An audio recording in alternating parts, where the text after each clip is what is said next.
हरीश भाई को एक प्रधानमंत्री के पद को छोड़कर क्या नहीं मिला हरीश भाई को, चलो बताओ। उत्तराखंड कांग्रेस में घमासान थमने का नाम नहीं ले रहा है। हरीश रावत ने 15 दिन की छुट्टी ली तो कई तरह के कयास लगाए गए और नसीहतों का दौर भी शुरू हो गया। अब हरक सिंह रावत के बयान पर कांग्रेस के भीतर ही बवाल मचा हुआ है। दरअसल हरक सिंह रावत ने कहा कि हरीश रावत के लिए अब प्रधानमंत्री का ही पद बचा है, बाकी सभी पद वह देख चुके हैं।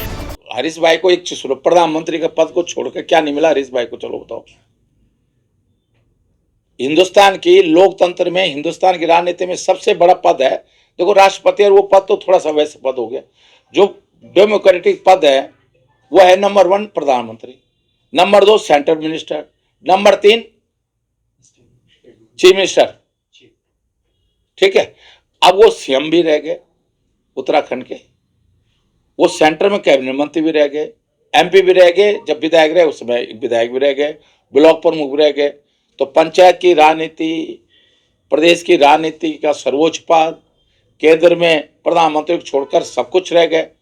तो मैं सोचता हूँ कि ये तो देखिए उनकी उपलब्धि है, उनके वहां तक पहुंचने के लिए हम लोग तो हम तो सपने ही देख रहे हैं वहां तक पहुंचने में। कभी हम हरीश भाई के पैरों की धूल के बराबर पहुंच पाएंगे? नहीं पहुंच पाएंगे हम लोग।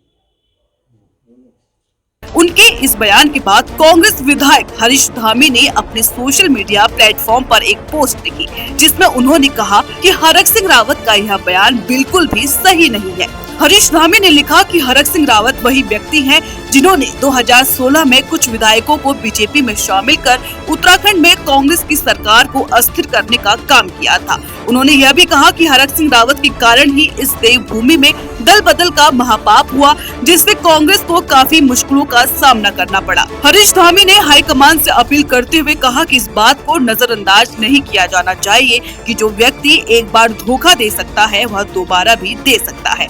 साथ ही उन्होंने हरीश रावत के समर्थकों से अपील की कि सभी को उनके आत्मसम्मान के लिए सामूहिक इस्तीफा देना चाहिए। जहां हमारे नेता वहां हम। हालात यहां तक पहुंच गए हैं कि अंदाजा लगाया जा सकता है कि कांग्रेस 2027 के चुनाव को कितनी मजबूती के साथ लड़ पाएगी। जब घर के बर्तन ही आपस में खटकने लगे हो तो बाहर की लड़ाई कितनी मजबूत होगी, इसका अंदाजा लगाया जा सकता है। कांग्रेस के नेताओं के बयानों से यह साफ है कि पार्टी के भीतर सब कुछ सामान्य नहीं है।